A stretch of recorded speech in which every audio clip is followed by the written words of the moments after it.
Alors que la tendance mondiale au vieillissement de la population s'intensifie, l'économie des cheveux argentés devient progressivement un nouveau pôle de croissance économique. L'île de Hainan, destination touristique tropicale de la Chine, présente de nouvelles perspectives de développement en ce domaine. Je me trouve dans la ville de Wuzhishan, au centre de l'île de Hainan. Cet endroit n'est pas seulement pittoresque, il attire aussi l'attention pour l'essor des industries liées au troisième âge. Monsieur Yu vient ici chaque année en novembre et retourne en mars. Monsieur Yu, bonjour. Vous êtes d'origine de quel endroit? De Hainan. Les installations ici sont complètes et les compétences des médecins sont également très bonnes. J'ai donc choisi de venir ici chaque année pour y vivre pendant un certain temps. Pouvez-vous nous faire visiter les lieux? Oui.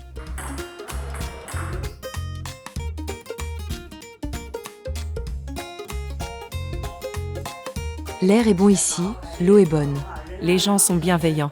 Nous nous sentons très heureux et nous aimons Wuzhishan de plus en plus. Cet endroit offre une gamme complète des services médicaux et infirmiers pour les personnes âgées. Avec la construction du port de libre-échange de Hainan, cet endroit est également devenu un modèle de coopération internationale en matière de soins médicaux. Notre centre de soins de santé préconise les concepts du traitement médical, de la réadaptation et des soins infirmiers. Notre centre est soutenu par un hôpital de classe A de 568 lits.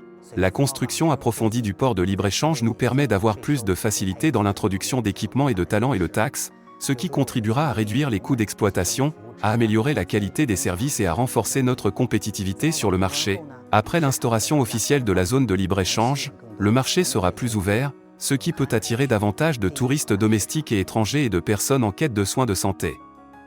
Élargissant ainsi le marché, cela offre également des possibilités d'échange et de coopération avec des organisations internationales de soins de santé. Les soins de santé constituent en outre un élément important de l'économie de Wuzhishan. Grâce au progrès constant de la technologie médicale, un large éventail de domaines tels que les services médicaux, la gestion de la santé et la prévention des maladies sont couverts. La plupart des patients que nous recevons sont des personnes âgées originaires d'outre-mer et nombre d'entre eux ont plus de 60 ans. Ils représentent 90 à 95% de nos patients. Nous sommes en mesure de traiter les cas d'urgence sans délai afin de garantir que les personnes en convalescence puissent recevoir des soins médicaux immédiats et ainsi avoir l'esprit tranquille pendant leur convalescence. En outre, nous menons une série de programmes d'éducation sanitaire en période de recouvrement. Grâce à ces mesures, nous pouvons améliorer efficacement l'état de santé de nos patients et rassurer leurs familles. La ville de Wuzhishan adopte une approche active dans le domaine médical.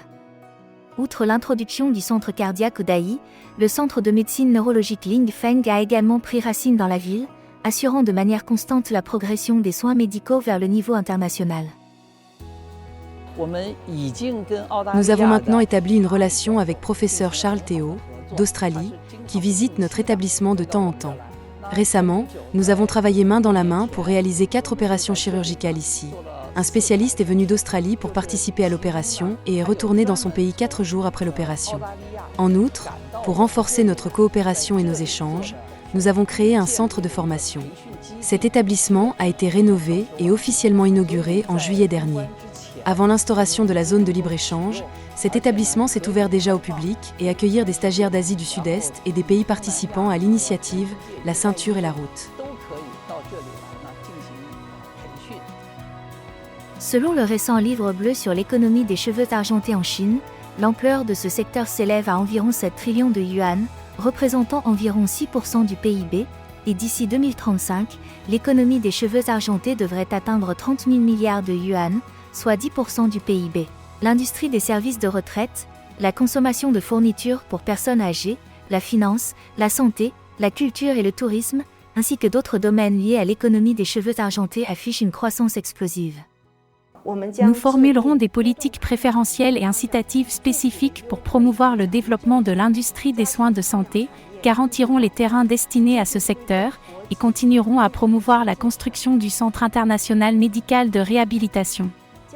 Nous renforcerons le développement des institutions médicales et l'introduction de talents, perfectionnerons le niveau de service des institutions médicales publiques et favoriseront le développement rapide de la médecine chinoise, de l'acupuncture, de la convalescence et de la gériatrie.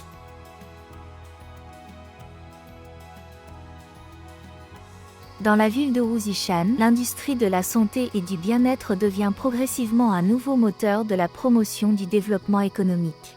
Avec la mise en œuvre de la zone franche sur l'île de Hainan, l'industrie de la santé et du bien-être y offrira des perspectives de développement plus larges.